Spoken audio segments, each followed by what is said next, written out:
Bapa kami yang ada di surga, kembali sukacita kami beribadah dalam pujian penyembahan kami kepadamu yang selalu merindukan Tuhan dalam hidup kami. Terpujilah Engkau Bapa di surga dalam Yesus Kristus dan Roh Kudus, terangi hati dan jiwa kami saat ini untuk mengerti memahami firman-Mu supaya kami tetap hidup di dalam firman, terutama firman yang hidup yaitu Yesus Kristus, supaya kami tetap berjalan di terang-Mu, dan terimalah pertobatan kami setiap hari dalam kasih kebenaran Kristus Yesus. Haleluya. Kami sambut membaca Alkitab siang hari ini dengan sukacita supaya kami dapat menjadikan rema dan menjadikan firman itu hidup di dalam kami sebagai penginjil-penginjil sejati untuk keadaan dan kehidupan kami di masa akan datang, dan seluruh dunia akan pasti tidak dapat menolak kerajaan-Mu yang akan datang di bumi ini, di surga, dan di semua tempat di seluruh muka bumi ini.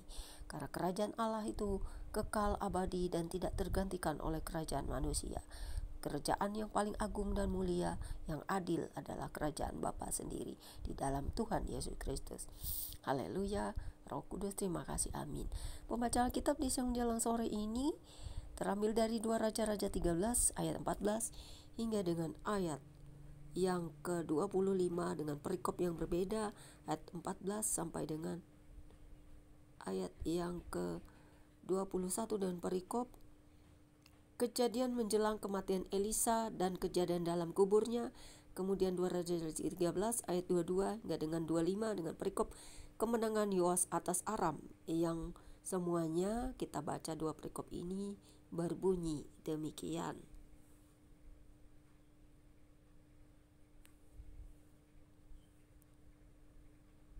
Ketika Elisa menderita sakit yang menyebabkan kematiannya, datanglah Yoas, Raja Israel kepadanya dan menangis oleh karena dia.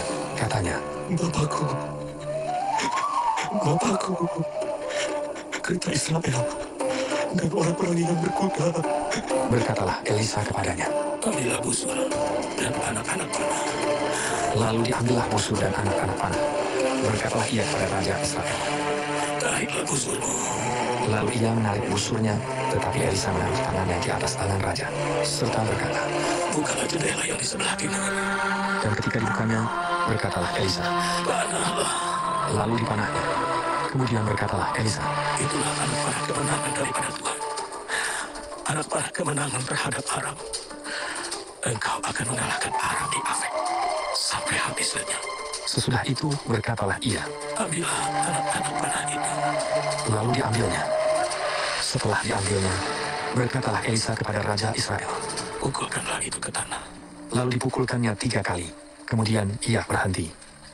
Tetapi gusarlah abdi Allah itu kepadanya serta berkata, Seharusnya engkau memukul 5 atau 6 kali. Dengan berbuat demikian, engkau akan memukul Aram sampai habis lenyap. Tetapi sekarang, hanya 3 kali saja engkau akan memukul Aram. sesudah itu matilah Elisa, lalu ia dikuburkan. Adapun gerombolan Moab sering memasuki negeri itu pada pergantian tahun. Pada suatu kali orang sedang menguburkan mayat.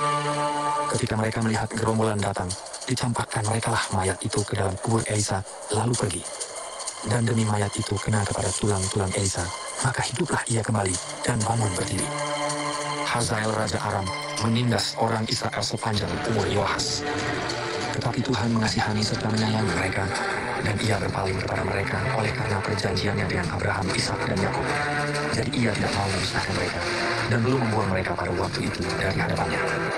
Kemudian matilah Hazael Raja Aram, maka Ben-Hadad anaknya menjadi raja menggantikan dia.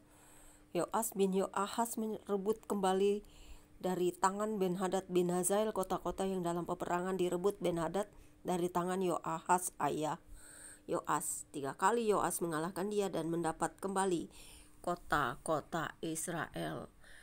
Terima kasih Bapa di surga, biarlah kami bersuka cita selalu dalam firman-Mu. Karena ketika kami membaca Alkitab, tidak ada yang bisa kami hilangkan dari hidup kami akan keindahan membaca Alkitab, di mana suatu peristiwa dan sejarah fakta bahwa Tuhan selalu berjalan di depan orang-orang benar dan orang-orang pilihan. Karena setiap orang yang telah dipilih diurapi dan diberkati, bahkan juga mendapatkan perhentian yang agung, walaupun dalam banyak perkara, kesakitan, kematian, bahkan juga banyak hal. Tetapi mereka selalu dikuatkan dan mendapatkan kasih karunia Tuhan selalu.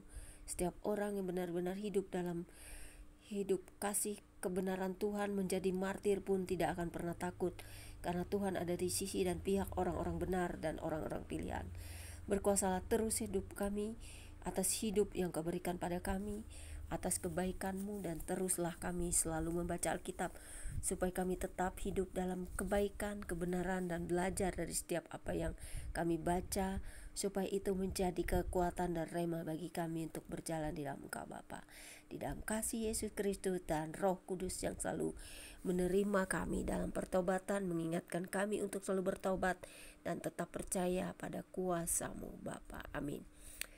Demikianlah pembacaan kitab kita siang hari ini. Tuhan Yesus berkati. God bless you all.